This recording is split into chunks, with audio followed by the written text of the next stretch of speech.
Question number 9 है बच्चों आपकी स्क्रीन पर 8.3 का। ये पिछली वीडियो में हमने क्वेश्चन नंबर 7 तक डिस्कस किए थे। आज लास्ट के जो 4 क्वेश्चन है वो डिस्कस कर रहे हैं। अच्छे क्वेश्चन है। फर्स्ट वाला 9th क्वेश्चन है आज का, आपकी स्क्रीन पर है। Find the amount which Ram will get on 4096 if he gave it for 18 months at 12.5 per annum interest being compounded half yearly। आपका जो CI है वो हाफ ईयरली कंपाउंडेड होगा, ये बात ध्यान से रखना है। हमें क्या निकालना है? अमाउंट निकालना है। और हमें क्या दे रखा है? सबसे पहले हमें दे रखा है प्रिंसिपल 4096 रुपीज, एक बात। फिर उसके बाद कह रहा है if he gave it for 18 months. Time आपको दे रखा है 18 मंथ्स, 3 मंथ्स का टाइम दिया हुआ है। और रेट ऑफ इंटरेस्ट उसने दे रखा है 12.12 per annum compounded half yearly. ये दिया हुआ बच्चों, कंपाउंडेड हाफ ईयर लिखना है आपको यहाँ पर, तभी आपको मार्क्स मिले, अदरवाइज नहीं। तो सबसे पहले इसको हम ठीक कर लेते हैं। इस 25/2 हाफ ईयरली है। तो हाफ ईयरली में आपको पता है एक एक ईयर में 2 हाफ ईयरली होते हैं, तो इसको हम बाई 2 से डिवाइड कर लेते हैं and it will become 24/25/4। Percentage इसका हटा दें तो नीचे 100 आ जाएगा। तो आपकी जो rate of interest rate has become 1/6 is your rate of interest को चेंज। अब टाइम देखिए साहब, हाफ ईयरली कंपाउंडेड है तो हाफ ईयरली में आपको पता है यहाँ पे 1.5 ईयर लिखा हुआ है, ठीक है। और इसमें कितने हाफ ईयरली होंगे? 6 महीने। तो एन की वैल्यू कितनी आ जाएगी? 3। 18 मंथ्स को अगर हम करके देखेंगे तो आपका एन की वैल्यू कितनी आएगी? 3। अब कुछ नहीं रह गया, इसमें अमाउंट निकालना। B 1 plus R by 100 4096 1 plus 1/16 इनकी वैल्यू 3। This is 4096। पहले भी मैंने बताया है, जब ऐसा दिया हुआ हो तो नीचे वाले नंबर को ऊपर वाले से प्लस बाय 6 और इसको 3 बार आपको लिख देना लिखा हुआ है। Is that clear? जब हम इस सारे को सॉल्व करेंगे तो अमाउंट हमारे पास आ जाएगा 49। दिस इज योर अमाउंट, ठीक है। इसमें जो ध्यान देने वाली बात थी सिर्फ यही है, हाफ ईयरली कंपाउंड है। अगर यहाँ पे क्वार्टरली दे रखा होता तो 1 ईयर में कितने क्वार्टर होते हैं? 1 ईयर क्वार्टर का मतलब होता है आपका एक साल के 4 हिस्से बना लीजिए, तो 3 मंथ्स का एक क्वार्टर हो गया, तो एक साल में कितने क्वार्टर हो गए? 4। और 6 महीने में 2, यानी कि फिर एन की वैल्यू यहाँ पे 6 आ जाती है अगर यहाँ पे क्वार्टरली दिया, ठीक है। कंप्यूटर जी क्वेश्चन नंबर 10 लगा दीजिए। Here is the statement for question number 10 onwards. Question number 10 थोड़ा सा इससे अलग क्वेश्चन है, लेकिन इसी की एक एप्लीकेशन। आपसे पूछ रखा है the population of a place increased 54,000 in 2003 at a rate of 5% per annum. सबसे पहले तो जो स्टेटमेंट पे दिया है वो लिख लेते हैं। पॉपुलेशन पॉपुलेशन इन 2003 में कितना पॉपुलेशन है? It is 54,000। और रेट ऑफ इंटरेस्ट यानी कि पर एनम कितना बढ़ रहा है? रेट कितना दे रखा है? 5%, यानी कि हर साल 5% पॉपुलेशन। तो पहले मैं आपसे पूछा है फाइंड द पॉपुलेशन इन 2001। 2001 में कितना पॉपुलेशन वो फाइंड करना है। तो टाइम टाइम आपको 2003 की पॉपुलेशन दे रखी है और 1 की पूछ रहा है, तो सीधी सी बात है आपका टाइम आ गया 2 इयर्स। इसमें कोई दिक्कत? तो आपको अब क्या निकालना है? Find the population in 2001। 2001 में कितनी पॉपुलेशन थी वो हमें निकालना है इस क्वेश्चन के अंदर। कैसे निकलेगा? Population in 2003। जो 2003 में जो पॉपुलेशन है वो बराबर थी किसके? Population in 2001। 1 plus R by 100, क्योंकि ये कह रहा है कि ये जो पॉपुलेशन है 54,000, ये 2003 में 54 हुई है। 1 वाली आपको निकालनी है, टाइम दे रखा है। तो 2003 में पॉपुलेशन कितनी और ये हमें निकालनी है, तो हम यहाँ लिख सकते हैं let population in 2001 x1, this is x 1 plus, यहाँ पे इसको कन्वर्ट करेंगे 5/100, 1/20 आ गया, 1/20 n की वैल्यू है 2। Now it is 54,000 x into 21/20, 21/, क्या हम इसको ऐसे लिख सकते हैं x is equals into 400 by 44, ये आपस में क्रॉस मल्टीप्लाई हो जाएंगे, इसमें कोई समस्या, और इनको अगर हम करेंगे तो ये मल्टीप्लाई होके आ जाएगा आपके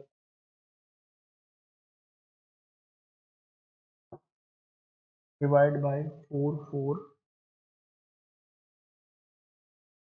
इसको फर्दर हम सॉल्व करेंगे, इट विल बिकम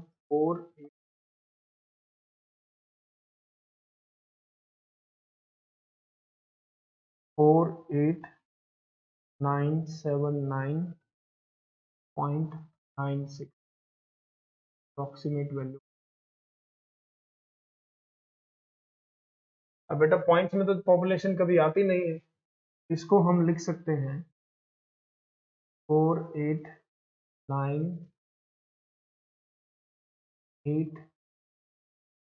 2001 में जो हमारी पॉपुलेशन थी वो 48,980 थी, जो कि 2003 में 5%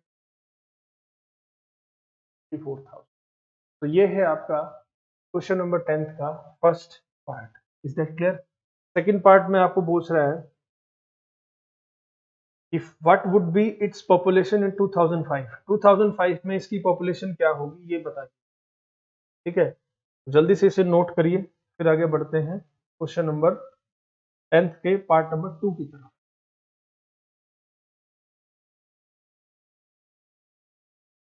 इसी के सेकंड पार्ट आपसे पूछ रहा है, क्वेश्चन नंबर 10th का second part, what would be the population in 2005। तो 2005 में क्या पॉपुलेशन होगी वो आपको बताना है। तो let population in 2000 is equals to, अब बच्चों y क्या है 2005 में, यानी कि 3 की हमें दी हुई है और 5 की हमें निकालना। सेम इसी तरीके से करना है, कुछ अलग नहीं है। तो इसको कैसे करेंगे देखिए ध्यान से, population in 2005 equals population in 2000 1 plus r by 100। 2003 की पॉपुलेशन यहाँ आप रखेंगे और n की वैल्यू आपको 2 दी हुई है। अब इसमें बचा कुछ नहीं है, इट इज 2005 में हमारी पॉपुलेशन कितनी होगी, 2003 में कितनी है वो 1 प्लस आर हमें कितना दे रखा है, इसमें आम से आर सेम दे रखा है 5/100 इंटू 2। ठीक, इसको भी हमने सॉल्व किया था, 5/1 प्लस 5/100 को ये 20 आ गया, तो हम इसको डायरेक्ट लिख सकते हैं 54 इंटू 21/20, 21/20 कैंसिल हो गया, 2 दूनी 4, 2 से काटेंगे 27, इसको फिर से 2 से काटेंगे 135, ये आपका आ जाएगा 595 आंसर। तो this is part number 1, this is part number. पहले मैं बेटा हमसे पूछा था कि 2003 में पॉपुलेशन 54,000 है, तो 2001 में बताइए कितनी थी, बैक डेट में हमें बतानी कि बैक डेट में इसकी पॉपुलेशन कितनी थी, वो हमने बता दी।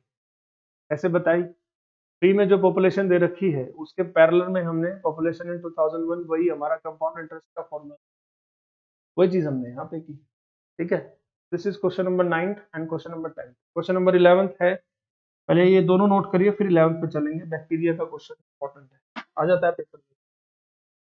क्वेश्चन नंबर 11th है friends. In a laboratory, the count of bacteria in a certain experiment was increasing at a rate of 2.5% per hour. Rate of interest दे रखा है भाई 2.5% पर आवर की स्पीड से वो बढ़ रहे हैं। Find the bacteria at the end of 2 hours, time दे रखा है 2 hours. Find the bacteria at the end of 2 hours if the count was initially, initial जो काउंट था वो कितना है 5,06,000, ये इनिशियल काउंट उसका दे रखा है। अब इसमें क्या बचा बेटा, यानी कि काउंट को प्रिंसिपल मान लीजिए, रेट ऑफ इंटरेस्ट दे रखा है, टाइम दे रखा है। हमसे पूछा है कि number of bacteria at the end of 2 hours, तो number of bacteria at end of 2 hours, 2 hours के बाद जो बैक्टीरिया है वो कितना होगा, count 1 plus R by 100 into N, it is 506,000 1 plus R को यहाँ कन्वर्ट कर लेते हैं हम 2.5 एन इंटू 100 कर देते हैं, 2.5 को फिर सॉल्व करेंगे तो 10 will become 1 by 40, n की value 2, it is 506,000 into 41 by 40, 41 by this cancel out, इसको हम it will become 1265, लास्ट में ये आ जाएगा, इसको कट करेंगे तो, और फाइनली 1265 to 41 into 41,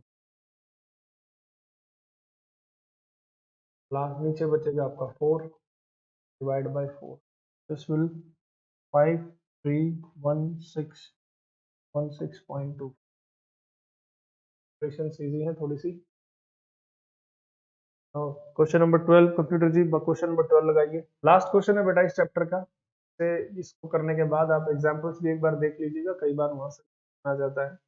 तो चलिए स्कूटर है, लास्ट वाला क्वेश्चन है। Scooter was bought at 42,000, post price दे रखा है क्वेश्चन नंबर 12 में,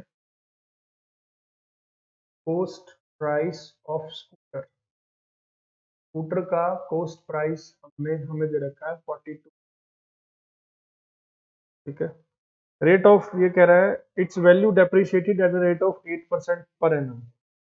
डेप्रिशिएटेड वैल्यू का मतलब होता है कि उसकी वैल्यू में जो है लॉस होता चला जाता है। जैसे नई गाड़ी हम लेते हैं तो टाइम के साथ पुरानी तो होगी, लेकिन कितनी पुरानी होगी, आमतौर पर 10% पर ईयर उसकी जो वैल्यू है डेप्रिशिएट हो जाती है, कम हो जाती है। जैसे आपने मान लीजिए कोई गाड़ी लाख रुपए की खरीदी है नई, तो 10% डेप्रिशिएट होने के बाद 1 साल बाद उसकी वैल्यू कितनी बचेगी, 90,000। वही यहाँ पे कह रहा है rate of depreciation, rate of depreciation जो है वो कितना है 8% है per annum, okay. Find its value after 1 year, 1 साल बाद इसकी जो वैल्यू है वो बताइए, टाइम हमें दे रखा है, तो वैल्यू कैसे निकालेंगे भाई 1 साल के बाद इसकी, सीधी सी बात है भाई 42,000, अब वैल्यू डिक्रीज हो रही है, डेप्रिशिएट हो रही है, तो यहाँ पे प्लस नहीं कर, माइनस कर 8/100, और टाइम की वैल्यू है 1, तो इसको हम कैंसिल आउट कर सकते हैं या इसको सॉल्व कर सकते हैं, यहीं पे कर लेते हैं सॉल्व। 8/100, 4 50, 2 यहाँ पे आया 2/25, और ये आपका आ गया 42,000 इंटू 27/20, ठीक है। इसको सॉल्व करेंगे तो फाइनल आपका आंसर आ जाएगा 3864। इसको अगर हम कट भी करते हैं, चलिए 5 से कर देते हैं, 8400, 5 से ये कैंसिल आउट हो जाएगा 1680, लास्ट आपका बचेगा 1680 इंटू 20, तो मल्टीप्लाई करेंगे तो this will be the answer. तो नया आपने लिया था 42,000 का, 1 ईयर बाद उसकी वैल्यू डेप्रिशिएट हो गई 38,640, This is your chapter 8.3 and the last question of this chapter has been done. So I hope आपको समझ में आया होगा. इसके बाद हम करेंगे अगला चैप्टर शुरू. तब तक अगर आपका कोई डाउट है तो स्कूल जी ऐप पे जाइए, मोबाइल उठाइए और अपने डाउट्स छोड़ दीजिए. हम विद इन स्टिपुलेटेड टाइम उनका आंसर करेंगे. Thank you very much. Have a nice